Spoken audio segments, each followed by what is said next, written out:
Last week, you might have missed a couple stories on illegal immigration, on the Biden administration, and 2 polls that I think are worth taking a look at. I'm going to give you a summary right now so you can go into this week informed about what you might have missed last week. Here we go. The first story I want to highlight is reporting from Off the Press. There is a city in California that approved a grant to allow food delivery for illegal immigrants who I guess might be hiding at home and feel as though they can't leave their buildings to get food. So this is Culver City, California. According to the report from Off the Press, Culver City Council approved a $50,000 grant to assist quote, immigrants impacted by recent federal immigration enforcement. This is, of course, President Donald Trump's administration's effort to deport illegal immigrants who are in the country, illegal immigrants, people who do not have legal status in this country. The report notes that half of the money is earmarked for the local YMCA to provide, quote, daily sustenance for people who do not have income, according to Mayor Dan O'Brien. The YMCA delivers food to the homes of people who are, quote, afraid to leave their homes due to immigration enforcement, according to the council. Here, I'll play a clip of the reporting right now. Legal aid is expensive, and whatever dollar amount you put there is going to get chewed up pretty quickly, and it will only help very few people. Whereas I've seen the lines of cars, I don't know if any of you have been there, but I've seen them, and I know that they also serve folks who are at home and are sheltered on top of that. So I think that will go a lot further and help more people. So this city councilor is talking about the usefulness of this type of aid money as opposed to legal aid. He says it'll serve more people. It's a better use of the funds. I disagree with this. I think that if you're aiding someone who is in the country illegally, it's probably a bad use of taxpayer funds. But I'd love to hear what you guys think, or if you know of any other cities that are doing this type of aid or approving this type of use of funding. I think it's something to pay attention to, especially in states that declare themselves sanctuary states or cities that declare themselves sanctuary cities. The next story I want to highlight is a poll published by AP News. It talks about how teenagers perceive basically their future, life skills, jobs, and college. Most notably, the poll found that more girls, teen girls, see college as a path to the future than boys. There's been a lot of reporting on the fact that a lot of colleges are seeing a decline in enrollment. I think since the early 2000s, there have been more women enrolling in college than men. So it's not totally surprising that we would now see this phenomenon being the predicted attitude of teenagers. Still, I think it's interesting, partially because in some ways, I wonder if the young men of this generation are going to be indicative of a future trend. So if you know when you're 15, 16, 17, that you are going to have to take out massive student loans to go to college, that the colleges are not necessarily going to guarantee or help you get a job that secures your financial future, you might think, why am I doing this? And if you don't feel the pull for credentialism, if you don't find some other reason to go, you might look for alternative ways to make money. So that we would like to think is just the trades. There is, I can't remember which outlet published this, but there was a story about the new class of American millionaires, the plumbers, people who have these hard skills that you can't, learn to code away from. But I also think that you see the generation, especially Gen Z and the generations follow them, that are internet dependent. So they're thinking, I could go to college, or I could make a YouTube channel that gets millions of views and I make my life's money off of this. I have a viral video. I'm a TikTok star. I'm an influencer, whatever it is. I think most of those people who are making money off of social media also end up having other types of businesses and other types of income.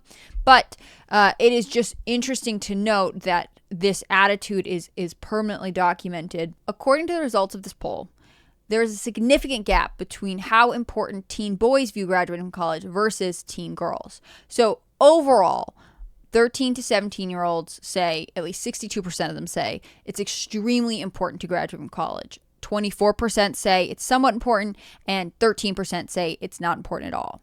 Now, split by gender, of the teen girls poll, 70% say it's extremely important to graduate from college. Another 21% say it's somewhat important, and 8% say it's not very important at all. So the majority, overwhelmingly, of teenage girls in the U.S. when polled say it's either somewhat or very important or extremely important to graduate from college.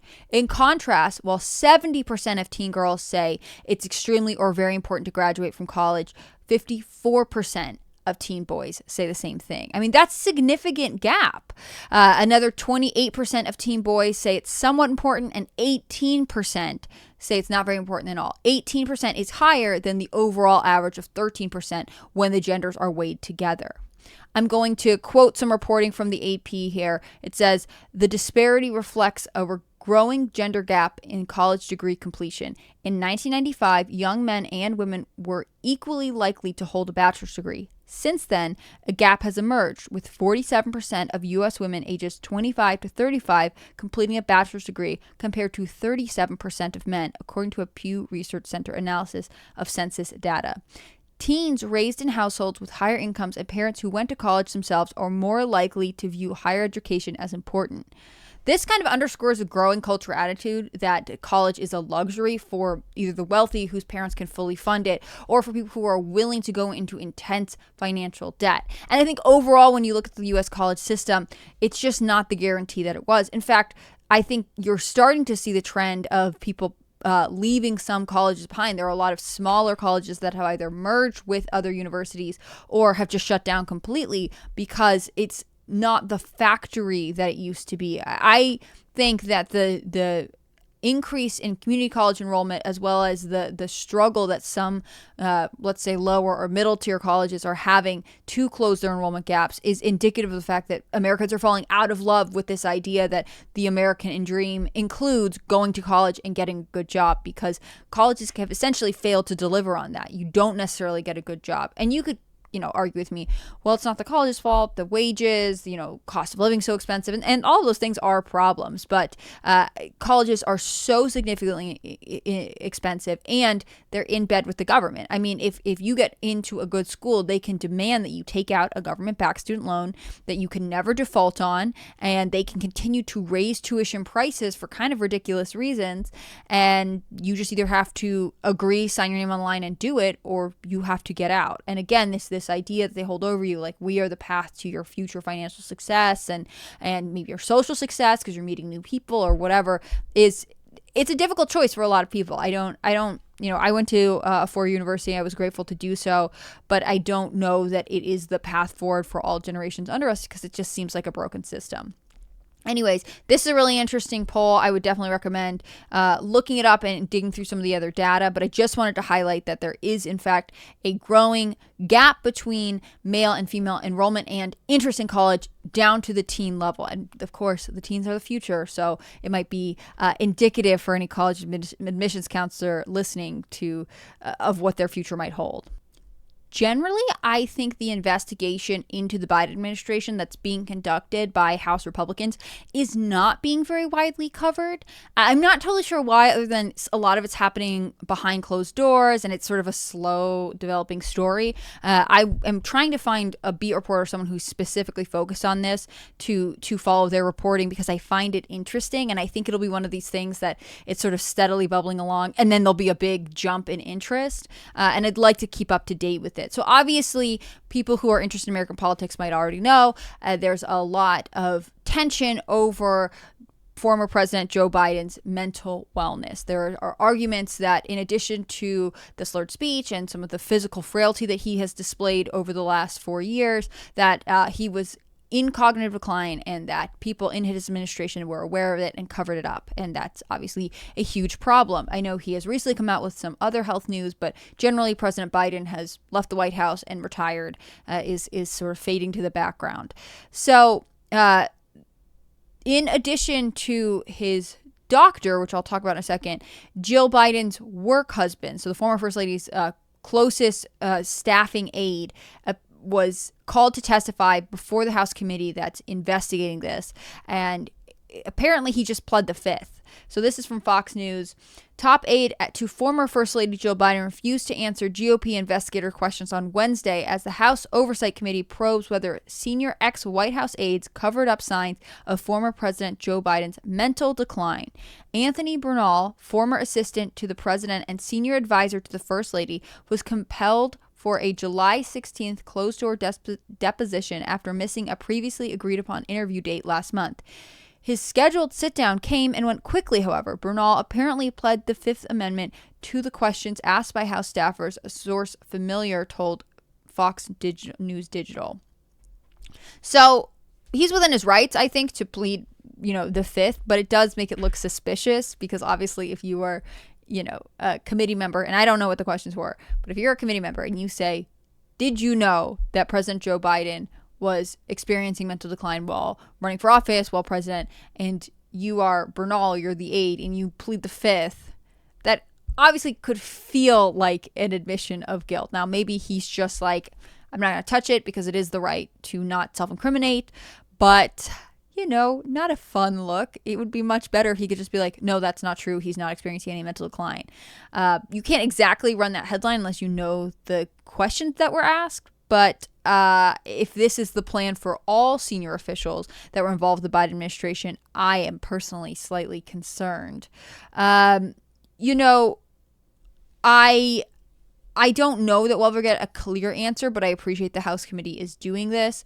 It reminded me that about 2 weeks ago, former President Joe Biden's doctor also refused to answer questions from the same committee about his answers. Now, his doctor, he's Dr. Kevin O'Connell, he signed all of Joe Biden's bills of health. So, it was weird being when I was reporting on this stuff, you'd wait for the answer. And especially, I think the first one, it was really delayed. It took forever to get these health reports, which are supposed to be like, they have, like for Joe Biden, in the best sense, it would be like, yeah, he has some asthma, he has some aches and pains, but he's fine, which is how it always read. But for the American public, that was kind of weird because he was like drifting off on stage and he looked confused and like, I don't want to play into the conspiracy too much, but I think given that, mainstream reporters have now put out a book about it, obviously there is some sort of, no, of course there was an issue and no one talked about it. But Dr. Kevin O'Connor signed off on all of these health reports for Biden, and then he also invoked his right under the Fifth Amendment not to testify during a similar closed-door interview with the House Oversight Committee. I don't want to put words in anyone's mouth, but it doesn't look great. It doesn't look reassuring to the American public. Now, maybe they're just saying, I don't want to talk about this anymore. I didn't do anything wrong. Sometimes I think if, called to testify, even if I was sure that I was not involved in anything, I would just plead the Fifth because I have the right to. But in this case, you were in charge of something pretty important, or at least you had an influence on the federal government. Maybe you should give us some answers. I don't know. I'm curious to see where the Republicans on the House Oversight Committee take this. And finally, I want to draw your attention to one last poll. This is from Harris X. I looked at a report from Newsmax. The poll indicates that statistically, Andrew Cuomo, the former governor of New York, and Zoran Mamdani, the Democrat nominee / new social media socialist, are statistically tied to win the mayoral race. Now, it's a little bit complicated, but I'll go through it. I'll read some of the reporting. Andrew Cuomo, after losing the Democratic nominee, registered as an independent. He's going to run. There's also current Democratic Mayor Eric Adams is going to run as an independent, and then there's Curtis Sliwa, who's the Republican nominee. So there are multiple people in the race, which divides the vote pretty significantly. According to this report from Newsmax, in a four-way race, Democrat nominee Zoran Mamdani is statistically tied with former Governor Andrew Cuomo and Republican nominee Curtis Sliwa. Mamdani leads with 26%, followed by Cuomo at 23%, while Sliwa at 22%, all within the margin of error. Mayor Eric Adams lags with 13%, while 15% remain undecided, according to the poll. So there are lots of conversations happening about this. I mean, there are people who are very unhappy that the Democrats have nominated a socialist, although I know some people in Brooklyn very excited about this. But there is a lot of talk from the outside. I hear it from Republicans, so I think it sort of doesn't matter because New York City overall is a Democratic stronghold. But they're saying, people need to team up and you need to have someone drop out. So hypothetically, if Mayor Eric Adams dropped out and endorsed Cuomo, then that additional 13% would go with his 23%. If everyone followed his recommendation, you don't know, but hypothetically, that would give Cuomo 36%, which edges out Mamdani by about 10%. you could add Curtis Wheeler to that. I've heard some people say he's such a long shot, he shouldn't run anyways. He should back someone. I don't think he would back Mamdani, but I don't think he would want to back Cuomo. Who knows? And give him the additional support. I don't see Curtis Wheeler dropping out because then it would just be like Democrat v. Democrat. I don't really know that people want that, even if he's a long shot. Eric Adams might under pressure. I think Cuomo, the fact that he didn't say, I've lost the nomination, I'm backing Mamdani or I'm backing Eric Adams, he intentionally was like, well, now I'm going to run as an independent. He's not going anywhere. Is he the best choice for New York? I don't know. He's got his own scandals. You guys all look at 2020 and decide for yourselves. But it, to me, seems lots of bad options. But I also am not a New Yorker, and I also don't tend to vote Democrat. I've never voted Democrat. So who am I to judge? Just a person on the internet. It'll be an exciting race either way. I'm definitely interested to see how this goes. And I don't think, like I said, that you'll see... I don't think you'll see any movement right now. As we get closer, maybe someone will drop out, but who knows? There's reporting from Newsmax that says Cuomo has signed on to the pact, vowing to exit the race if he is not ahead of the other candidates besides Mamdani by mid-September. So I guess we'll really get an update then, but that's sort of a long time away. I mean, we've got the rest of July and August, as well as most of September to get through. Anything could happen. I think they're all going to try and hang on for as long as possible. The fact that Eric Adams is lagging behind the undecided, that's where I think he's the one who'll drop out. Will he endorse anyone? I don't know. But if he drops out, it still frees up the vote. So it'll be interesting. Let me know if you're following this race. I sort of keep an eye on it in the headlines, but obviously, I don't know if it's obvious, but I don't live there, so it's a little bit less pertinent to my everyday life. Although electing a socialist the mayor of a major city in America is not something to ignore, I would say. So that's all of last week's news today from me. I'd be curious to hear if there are any stories that you were interested in last week that you felt didn't get a lot of coverage. I like these stories largely because I think it gives context into some of the other thematic stuff that's going on. I mean, it's always interesting to hear how small towns or cities are reacting to immigration and what they're doing with the tax dollars. If Culver City is diverting $50,000 somewhere, that actually probably has a major impact on its homeless population or other resources because the budget is so much smaller than Congress is. Likewise, I like reading polls about what's going on with our teens because, number one, I think that we really need to change our education system. I'm not anti-college. I just think the way we have structured the funding has made it awful and it hurts Americans. So I'm not surprised to see that teen boys are like, well, what is the point of this system? And it's a good question. I also would love to hear if you guys are following this investigation into the Biden administration. It's just such a mess, but it's so hard when things are being testified behind closed doors. You never really get specific information until maybe later than we want it. Anyways, let me know what you guys are interested in. I'll have another one of these videos up next Monday is my goal. And I might do another video later this week. If you guys are interested in the Idaho 4 case, there's a sentencing coming up. And, I'm interested in it. So even if you don't care, I might do a video anyways. Thanks again for supporting me. Thanks for everything you guys have done over the last couple months. It's been very interesting launching a channel when you were not prepared to. So I appreciate you guys who are sticking with me. I will look for your comments. I'm interested to hear what you guys think of these stories, and I hope you have a great week.